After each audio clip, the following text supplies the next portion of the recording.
امریکی صدر Donald Trump نے ایک بار پھر امن معاہدے پر دستخط کی امید ظاہر کر دی۔ ایکزیوس کو انٹرویو میں کہا کہ دستخط کی تقریب ابھی ہونا تھی۔ اسرائیل نے حملہ کر کے معاہدے میں چند گھنٹوں کی تاخیر کر دی۔ 2 سے 3 گھنٹوں میں معاہدے پر دستخط کی تقریب ہو سکتی ہے۔ لبنان حملے پر نیتن یاہو سے ٹیلی فون پر گفتگو کی۔ نیتن یاہو نے مزید حملے نہ کرنے کی یقین دہانی کرائی ہے۔ ٹرمپ نے مزید کہا کہ لبنان پر اسرائیل کے مزید حملے نہیں ہونے چاہیے۔ خطے میں طویل اور خوبصورت امن کی شروعات کو ضائع نہیں کرنا چاہیے۔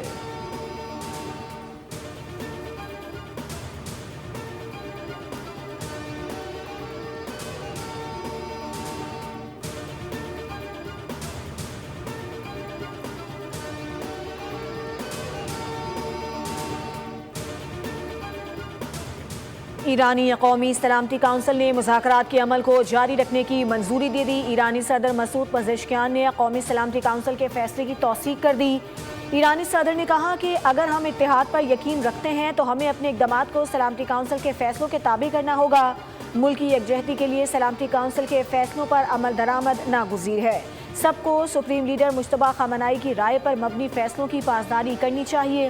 قومی سلامتی کونسل کا فیصلہ ہی ملک کا اپنایا ہوا واحد معیار ہے۔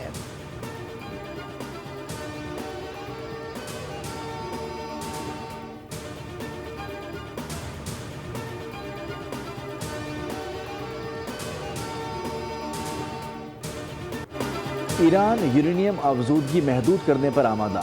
یورینیم افزودہ کرنے کے طریقہ کار اور دونوں فریقین کی منظوری کے بعد آئندہ 7 دنوں میں حتمی معاہدے پر بات چیت ہوگی۔ رائٹرز کا سینئر ایرانی عہدیدار کے حوالے سے دعویٰ، لکھا مفاہمتی یادداشت پر دستخط کے بعد ایران ابن ہرمز کو فوری کھول دے گا۔ امریکہ مقررہ مدت تک ایران کو تیل پر عائد پابندیوں سے استثناء دے گا۔ امریکہ ایران کے منجمد اثاثوں میں سے $25 ارب جاری کرنے پر متفق ہے۔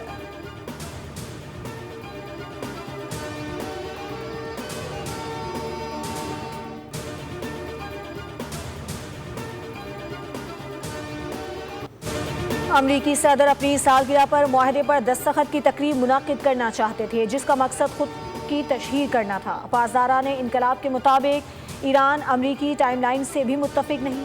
عباس عراقچی کہتے ہیں کہ مذاکرات کامیاب ہونے کی صورت میں معاہدے کا باضابطہ اعلان اور ڈیجیٹل دستخط کیے جائیں گے۔ ورچوئل اجلاس پاکستان اور قطر کی ثالثی میں ہوگا۔ العربیہ کا دعویٰ، اجلاس میں جے ڈی وینس اور باقر غالباف کی شرکت متوقع۔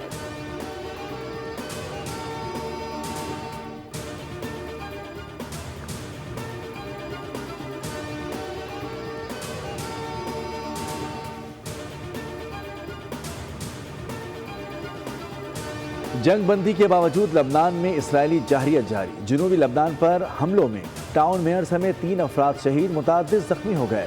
حزب اللہ نے اسرائیل کا ڈرون تباہ کرنے کی ویڈیو جاری کر دی۔ لبنانی حکام کا اسرائیل پر جنوبی سرحدی علاقوں میں کیمیائی ہتھیار استعمال کرنے کا الزام۔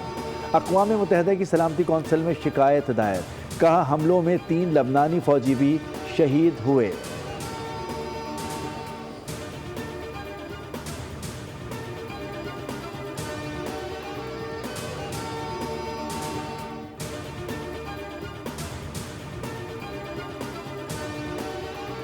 بیروت پر اسرائیلی حملے، ایرانی حکام پھٹ پڑے، امریکی یقین دہانیوں پر سوال اٹھا دیے۔ ایرانی پارلیمنٹ کے اسپیکر محمد باقر غالباف نے کہا ہے کہ حملہ ظاہر کرتا ہے کہ امریکہ یا تو اپنے وعدوں پر عمل کرنے کی صلاحیت نہیں رکھتا یا اس میں سنجیدہ نہیں۔ ایسے حالات میں کسی بھی سفارتی عمل کو آگے بڑھانا ممکن نہیں۔ خبردار کیا کہ بیروت میں حزب اللہ کے ٹھکانوں پر حملہ بغیر جواب کے نہیں رہے گا۔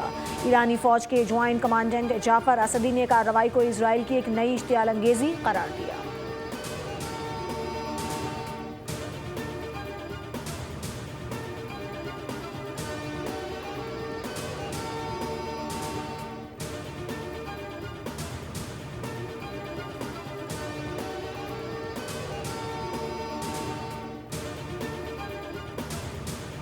اختلاف کے ساتھ رہنے کی تہذیب نہیں ہے، ان کے ساتھ اتحاد رکھو۔ بات کرو قانونی غیر قانونی کارکن کی۔ اصل عہدہ کیا ہے؟ کارکن ہے جو تنظیم چھوڑ کے نہیں گیا۔ ہم سمجھا رہے ہیں کہ سمجھ جائیں، قوم کو اس طرح سے گروی نہ رکھیں، ہم سے مشورہ ہو۔ اگر ہمیں کہیں کہ مجھے چیئرمین بننے کا شوق ہے، میں ایک رات میں ان کو وہ چیئرمین بنوا دوں، والا لیڈر جو ہے وہ قوم کے حقوق نہیں دلا سکتا۔ ایم کیو ایم کے اندرونی اختلافات شدید۔ خالد مقبول صدیقی نے کہا ہے کہ جن لوگوں کو اختلافات کے ساتھ رہنے کی تمیز نہیں ان سے اتحاد ممکن نہیں۔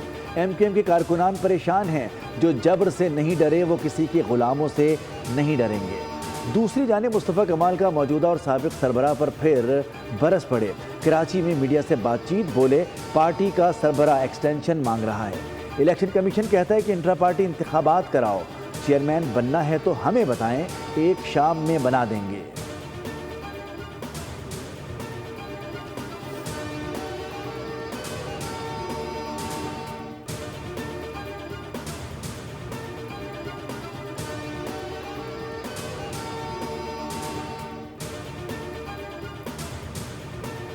لڑیں گے الیکشن، پارٹی میں کیوں نہیں لڑیں گے الیکشن؟ صبح دوپہر شام کام کر رہے ہیں، کوئی پارٹی سے ہی چلا رہا ہوتا تو جو اور کوئی خواہش کا ظاہر کرتا، وہ ہوشیاری چالاکی نہیں کرتا تو الیکشن کسی کو چیئرمین بنا لیتے۔ چل ہی نہیں رہی پارٹی، کیوں نہیں لڑیں گے الیکشن؟ کوئی الطاف حسین ہے کوئی یہاں پہ، یا کوئی عمران خان ہے، یا کوئی جو ہے وہ نواز شریف ہے، یا کوئی زرداری صاحب ہے، الیکشن نہیں لڑیں گے؟ ابھی جمہوریت ہے یہاں پہ بھائی، اور کسی کا سب اپنے اپنے جو ہے وہ کردار کو، اپنی کارکردگی کو پلڑے میں ڈالیں۔ اللہ نے چاہا تو انشاءاللہ تعالیٰ مصطفیٰ کمال کا ہی پلڑا بھاری ہوگا، تو بالکل لڑیں گے جی الیکشن۔ ایم کیو ایم میں اگر انٹرا پارٹی الیکشن ہوں تو کارکردگی اور کردار میں میرا پلڑا سب سے بھاری ہوگا۔ وفاقی وزیر مصطفیٰ کمال کا بول کے program debate with Nadia Mirza میں بڑا دعویٰ۔ خالد مقبول صدیقی کا نام لیے بغیر بولے کہ ان کو ہارنے کا خطرہ نہ ہوتا تو اب تک الیکشن کروا چکے ہوتے۔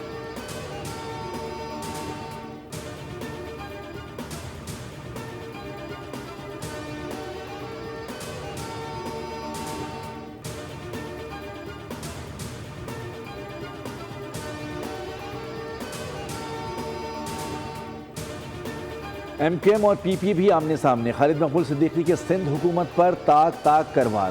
کہا کہ پی پی نے ماضی میں ہمارے میئر کو کام نہیں کرنے دیا، آج اپنے میئر کے دور میں بھی کراچی کے مسائل حل نہیں ہو رہے۔ وزیر اعلیٰ سندھ کا بھی رد عمل، کہا کہ شہر ایسے لوگوں کے حوالے رہا جو کام کرنا نہیں چاہتے تھے۔ ایم کیو ایم اندرونی اختلافات کا شکار ہے، پہلے اپنے گھر کو سنبھالے۔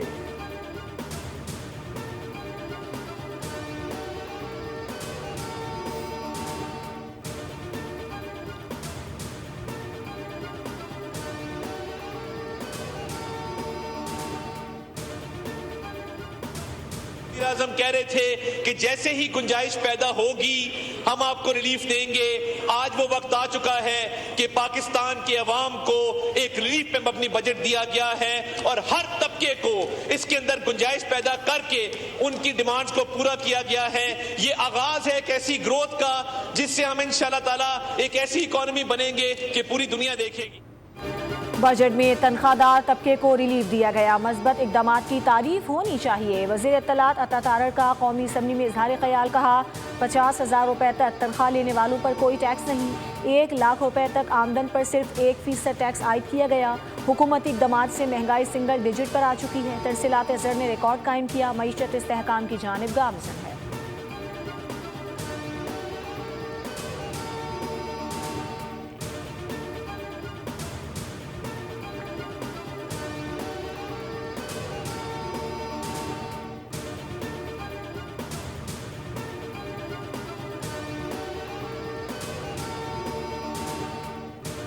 اور پیٹرول کی قیمت کا کوئی تذکرہ ہی اس میں نہ ہو، بلکہ سب سے بڑی آمدنی کا ذریعہ پیٹرولیم کی لیوی کو بنا لیا جائے۔ تو مقصد تو تھا پیٹرولیم ڈیولپمنٹ لیوی، لیکن گورنمنٹ نے ریفائنریز کو اپ گریڈ نہیں کیا اور یہ سارے کے سارے پیسے انہوں نے اپنی نااہلی چھپانے کے لیے استعمال کیے۔ حکمران جماعتوں میں کوئی حقیقی اختلاف نہیں، صرف مفادات کے حصول کی جنگ جاری ہے۔ امیر جماعت اسلامی حافظ نعیم الرحمان کی حکومت پر تنقید، کہا کہ حکومت خود اعتراف کرتی ہے ملک IMF کے دباؤ میں ہے۔ بجلی، گیس اور پیٹرول کی قیمتوں میں اضافے کا براہ راست بوجھ عوام پر پڑتا ہے۔ پیٹرولیم لیوی کو حکومتی آمدن کا بڑا ذریعہ بنا دیا گیا ہے۔